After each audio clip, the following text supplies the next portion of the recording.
Focus reality and agro farming వారు premium farm land projects మన పొలం ఫేజ్ 1, 2 మరియు 3 కంప్లీట్ చేసుకొని మన పొలం phase 4 Wasar village at Narayana Khed లో ఆగస్టు 15 ఇండిపెండెన్స్ డే రోజు గ్రాండ్ లాంచ్ చేయడం జరుగుతోంది. లాంచింగ్ మరియు ఇండిపెండెన్స్ డే సందర్భంగా 5 గుంటాస్ ల్యాండ్ అవుట్ రేట్ లో బుక్ చేసుకున్న వారికి 1,50,000 రూపాయల డిస్కౌంట్ తో పాటు 2 గ్రాముల గోల్డ్ ఫ్రీగా ఇస్తున్నారు. పూర్తి వివరాలకు సంప్రదించండి. ఓం మహాగణాధిపతయే నమః.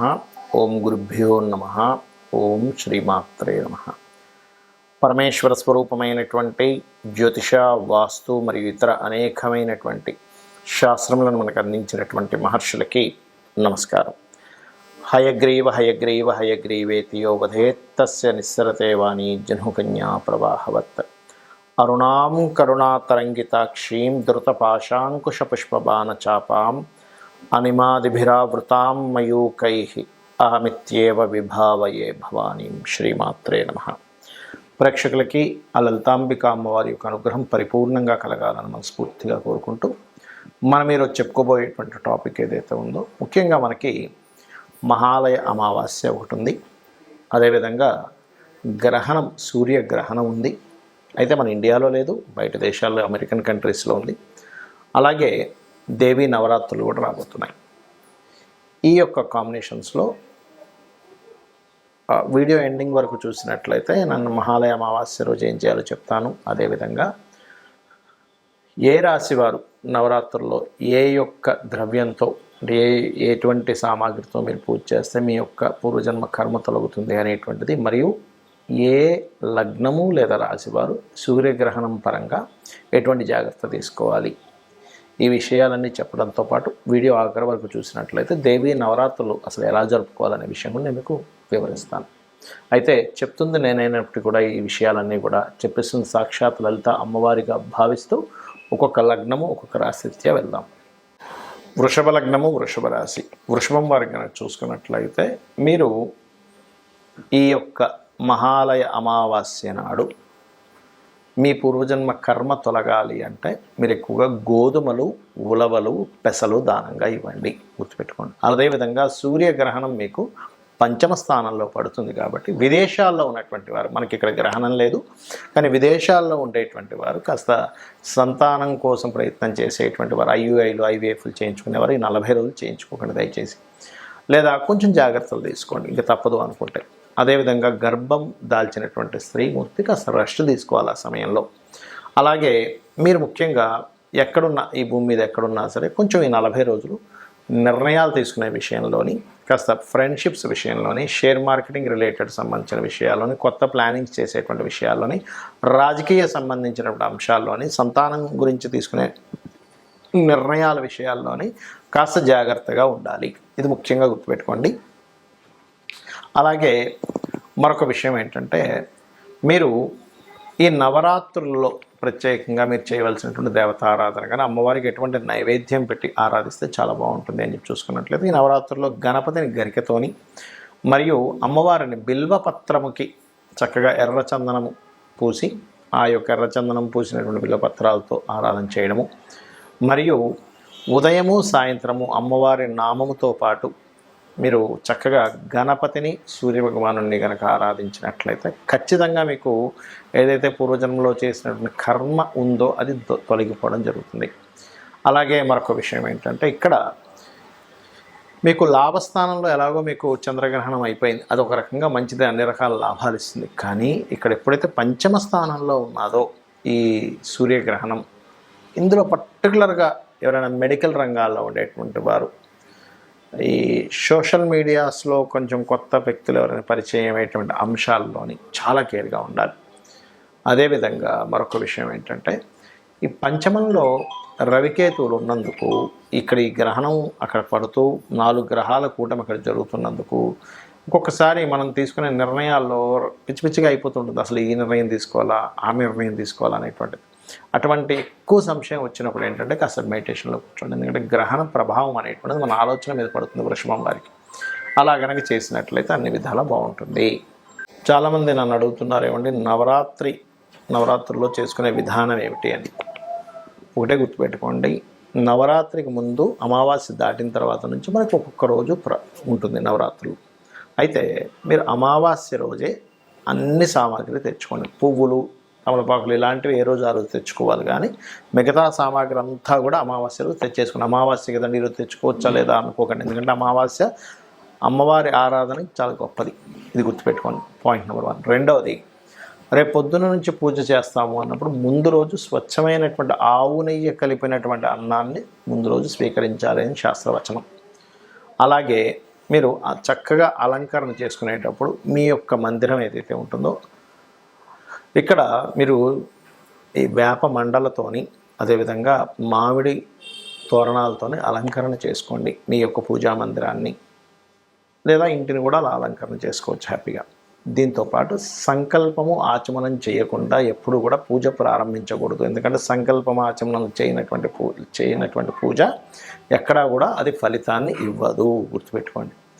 అలాగే మరొక విషయం ఏంటంటే మీరు ఖచ్చితంగా కలశాన్ని పెట్టుకోవాలి. ఆ కలశంలో మీకు గంగా యమున సంబంధించిన ఏమైనా అక్కడ నీరుంటే అది వేసుకొని చేస్తే చాలా మంచిది. అలా లేని పక్షంలో మీరు చక్కగా మామూలు ఇంట్లో ఉండేటువంటి మంచినీరుని వేస్తూ గంగేచ యమునేచ అనుకుంటూ అదే గంగా నీరుగా భావిస్తూ వేయండి. దాంట్లో పర్టికులర్గా 5 రకముల ఇవి అంటే జమ్మి, మామిడి, అదేవిధంగా మేరేడు, వేప, ఈ రకమైనటువంటి ఆకులు అందులో వేయాలని చెప్తుంది. మరియు దీంతోపాటు ఇక్కడ బిల్వ పత్రాన్ని కూడా వేయచ్చు. అదేవిధంగా కలశం ఖచ్చితంగా పెట్టాలి. ఈ కలశంలో కొంతమంది నవరత్నాలు, బంగారం కూడా వేస్తారు, వేయచ్చు. కాకపోతే కలశాన్ని గుర్తుపెట్టుకోండి, అది మీరు వెండి కలశం పెడతారా, ఇత్తడి పెడతారా, పంచలోహాలతో పెడతారా, మట్టి కలశం పెడతారా, ఏదైనా కానీ మొత్తం పూజ అయిపోయిన తర్వాత 9 రోజులు అయిపోయిన తర్వాత 9 రోజులు కదిలించకండి. దాన్ని అయిపోయిన తర్వాత ఖచ్చితంగా మీరు ఆ యొక్క కలశంలో ఉన్నటువంటి ఆ బంగారం, నవరత్నాలు మీరు తీసేసుకొని ఆ కలశాన్ని మాత్రం దానం చేయాలని చెప్పి శాస్త్రవచనం. దానంగా ఇచ్చేసి అలా కలశం మీరు మళ్ళీ ఇంట్లో పెట్టుకోకూడదు, గుర్తుపెట్టుకోండి. అది వెండి కావచ్చు, బంగారం కావచ్చు, పంచలోహాలు కావచ్చు, ఇత్తడి కావచ్చు, ఏదైనా కావచ్చు, గుర్తుపెట్టుకోండి. అలాగే మరొక విషయం ఏంటంటే ఇక్కడ మీరు ఈ నవరాత్రులు చేసేటప్పుడు నేల మీద నిద్రపోవడము, చక్కగా ఎర్రటి వస్త్రాలు కట్టుకోవడము, ఒక పీటలాగా ఏర్పాటు చేసుకుని దాని మీద వస్త్రాన్ని పెట్టి బియ్యాన్ని దాని మీద వేసి కలశాన్ని పెట్టండి. ఖచ్చితంగా శ్రీచక్రం ఉండాలి. శ్రీచక్రం లేనటువంటి వారు కనీసం అమ్మవారి ముందుని చేయొచ్చు ఆరాధన. మరియు అమ్మవారి యొక్క బొమ్మని చక్కగా తీసుకుని దానికి చీర కట్టడము. అయితే ఏ రోజుకి ఆ రోజు చీర మార్చితే చాలా మంచిది. ఉదయం పూట పూజ అయిపోయిన తర్వాత మధ్యాహ్నం భోజనం చేయడం, అదేవిధంగా సాయంత్రం పూట పలహారం లాంటివి తీసుకోవాలి. ఉదయము సాయంత్రము 2 సార్లు కూడా మీరు పూజ చేయండి.